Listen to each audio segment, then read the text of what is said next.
Enamik tarkvara või SaaS asutajaid arendavad kõigepealt oma toodet aasta aega ja hakkavad alles siis turundama. Ja alles turunduse käigus nad saavad aru, et tegelikult keegi nende toodet ei taha. Neil on olnud mõte, võib-olla nad on ChatGPT-ga natuke uurimustööd teinud ja leidnud probleemi, mida nad tahavad lahendada. Aga ilma turunduseta sa tegelikult ei saa aru, kas keegi reaalselt sinu lahendust ka vajab. Täpselt sellepärast ma tahangi täna näidata, kuidas me võtsime SaaSi ja viisime nad 0 kasutajast kuni 100 kasutajani. Keskendudes eelkõige turundusele ja saades aru, mida turg tegelikult vajab. Minu nimi on Erik Haamer, ma olen LeadCatchi asutaja ning täna ma räägin sellest, kuidas me aitasime värske SaaSi turule tuua. Neil oli idee tarkvarast, mis oli aastaid sahtlis olnud ning neil oli iseenesest toode olemas, aga neil ei olnud turundusplaani. Ja seetõttu nad ei teadnud ka, milline see kindel sihtgrupp on, keda nad tahavad sihtida reaalselt. Ja nad olid valmis toodet arendama, kuid nad ei teadnud, mis suunas seda teha. Ja nad ei tahtnud ka minna mingi suvalises eeldatud suunas, sellepärast et mis on selle töö väärtus, kui lõpuks tuleb välja, et sa oled täiesti vales suunas terve aja läinud. Ja seetõttu me tulimegi neile appi ja panime käima kasvumootori, mis siis aitas neil paremini mõista, millised valupunktid sihtturul on, millised on need kindlad ideaalkliendi profiilid, mis nende pakkumisele kõige paremini vastavad. Nii et arvestades, et enamikel asutajatel on ülihea idee ja nad kibelevad seda kohe arendama, peaks natukene siiski ennast kõigepealt tagasi hoidma ning selle asemel, et ehitada 12 kuud, siis alles turundada ja siis alles avastada vead, peaks just turundama kohe, et õppida, mida nende sihtturg tegelikult otsib ja siis ehitada ja siis kõike seda korrata. Ehk siis sa turundad, saad tagasisidet, ehitad, kui sa oled valmis skaleerima uuesti, turundad uuesti, õpid jälle ja ehitad ja nii edasi. Sest et kui sa alustad ehitamist esimesena ja kulutad selle peale raha, siis kulutad raha, et turundada seda toodet, mis sa just ehitasid, teadmata, mida sihtturg tegelikult vajab, siis lõppude lõpuks sul ei ole uusi kliente peale tulemas või see on väga raske ja teiseks sa oled tohutult raha kulutanud. Ehk siis sa oled igas mõttes miinuses. Tegelikult on turg just see, mis suunab sinu tootearendust ja mis soodustab sinu võimekust ja võimalust, et sa üldse lööd läbi. Ehk siis reklaam näitab, millele reageeritakse, millised sõnumid tegelikult töötavad ja kes seda tegelikult ostab. Aga enne reklaamide tegemist sa pead ka aru saama, kas su toode on tegelikult selleks valmis. Ehk siis reklaamimine võib olla ülihea, aga kui su toode ei täida neid lubadusi, mida reklaam pakub, siis need kasutajad kas ei tule üldse platvormile näiteks või nad ei jää seda kasutama. Ehk siis tehes konkurentsianalüüsi selle SaaSi näitel, me leidsime õige sihtgrupi ning leidsime need puuduvad funktsionaalsused. Ja mida me avastasime, oli see, et me pidime lisama sinna natuke AI võimekust, mis muudaks terve kasutajakogemuse sujuvamaks ja lihtsamaks. Ja tuli välja, et see andis ka reaalse väärtuse ja turundusnurga, millega me saime reaalselt näiteks reklaame tegema hakata. Ehk siis selles kindlas näites me nägime, et sinna tarkvarasse oleks vaja lisada võimekas AI lahendus probleemile, mille jaoks oleks varem finantsjuhti vaja.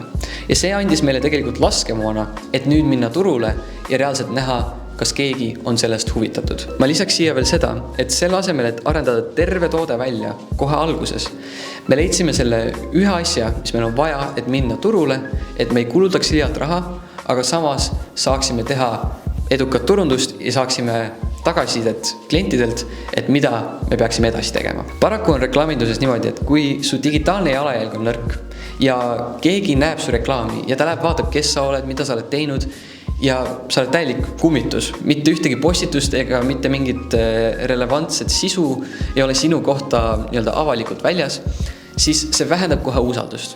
Ehk siis selle likvideerimiseks me postitasime nii ettevõtte kui ka asutajate enda LinkedIni 20 postitust ja tegime sama ka ettevõtte lehele Facebookis. Kasutades neid postitusi me tegime siis kõigepealt engagement reklaamid, mis tõid ettevõtte lehele ja asutajate enda kontodele like ja jälgimisi et nad näeksid välja nagu päris inimesed. Kui me pidasime paslikuks digitaalset jalajälgi toetama neid reklaame, millega me tahtsime tegelikult uusi kasutajaid tuua, siis me alustasime kõigepealt esimese kampaaniaga, mis oli ainult mõeldud product market fit'i leidmiseks.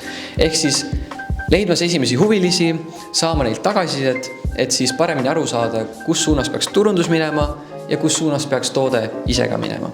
Ehk siis me ei läinud kohe registreerimiste järele, vaid me tegime Eestis kontaktivormi põhise kampaania, kus me küsisime siis potentsiaalsetelt huvilistelt erinevaid küsimusi, kvalifitseerisime neid ning suunasime siis nad registreerima ja tarkvara ise proovima.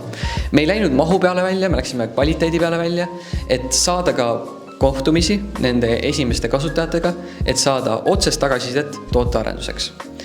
Seejärel me tegime täpsema konkurentsianalüüsi. Ehk siis millised sarnased tooted või platvormid on juba olemas ning kuidas me saaksime ennast positsioneerida parema nurga alt, et ükski konkurent tegelikult meie reklaamide ja meie positsioneerimisega ei kuidagi ei kattuks. Ehk siis konkurent A oli väga selline traditsiooniline finantstarkvara, konkurent B oli väga suur, aga samas aeglane, ehk siis neil oli väga suur platvorm, ehk siis muudatuste ja innovatsiooni jaoks oli väga vähe ruumi. Konkurent C-l oli madal hind, ehk siis me pidime kuidagi seda vastandama ja konkurent D oli hoopis nagu teises turus, ehk siis me ei pidanud selle pärast eriti muretsema. Meie klient positsioneeris siis ennast niimoodi, et nad olid AI-le keskenduvad, nad on väga kiired oma arenduses ja uuenduste loomises ja nende tarkvara oli väga personaalne. Ehk siis see AI võimaldas ka anda sellist väga personaalset kogemust.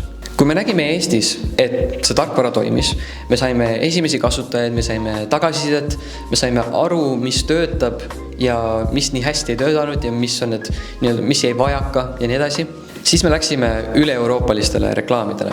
Ja meie eesmärk oli siis saada registreerimisi ja laieneda terve tarkvaraga. Ja tulemuseks oli see, et me saime 100 uut kasutajat 2 kuuga. Reklaami eelarve oli umbes 600 €, ehk siis võrdlemisi madal. Ausalt öeldes me oleks saanud ka kiiremini, aga tollel hetkel sai tootearendus prioriteediks. Ehk siis me ei tahtnud liiga palju uusi kasutajaid platvormile tuua, ilma et me oleks saanud aru, mis need praegused kitsaskohad on. Sest et 100 kasutajat on piisav, et analüüsida, mida nad seal platvormil teevad, kui kaua nad seal on, kas nad saavad reaalselt väärtust. Ja seetõttu me ei tahtnud liiga suurt kasutajabaasi, kes mingil ühel või teisel põhjusel peaks pettuma ja ei tuleks enam kunagi tagasi.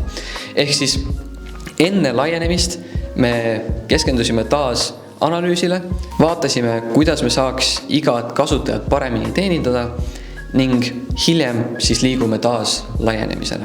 Ehk siis kokkuvõttes on selline tandemtsükkel. Sa vaatad, kas su toode või platvorm on piisav, et sa saaksid esimesi feature'id või esimest väärtust hakata juba reklaamide kaudu pakkuma. Siis sa saad selle kaudu tagasisidet, siis seejärel sa lähed tagasi tootearendusse ja siis kordad tervet seda tsüklit. See on tegelikult väga tõhus viis, kuidas kasvatada ja arendada oma SaaS-i või tarkvara. Sellepärast, et esiteks jällegi, sa ei kuluta liialt raha selleks, et arendada täiesti valmis toode, ilma et sa teaksid, kas tegelikult turul seda ka vaja on. Sa ei kuluta liialt raha ega aega turunduse või reklaamide peale, sest et sa tead täpselt, millise sihtturu järele sa lähed ja reklaamikulu ja sellele vastava käibe või kasumi suhe on sobiv. Ja kasutades seda strateegiat või seda tsüklit, sa saad pidevalt toodet arendada ja teha teadlikke otsuseid selle osas, et mis suunas su terve ettevõte või su tarkvara läheb, sellepärast, et sul on analüütika, mis tuleb reklaamidest ja tagasiside turult endalt ja sa saad rahus oma toodet edasi arendada, sest et sa tead, et see, mida sa arendad, on ka õige ja sa liigud tegelikult õiges suunas. Nii et kui sul on toode valmimas, siis võta meiega ühendust. Me kasutame reklaame tootearenduse tööriistana, mitte ainult müügikanalina. Tarkvaraarenduses on ülioluline, et turundus ja reklaamindus ei tooks sulle ainult uusi kliente, vaid aitaks su äril ka loogiliselt kasvada. Nii et mine meie kodukale, broneeri meiega kõne, me aitame panna sulle tasuta strateegia valmis ja kui me sobime, siis räägime ka edasisest koostööst. Minu nimi on Erik Haamer ja näeme varsti.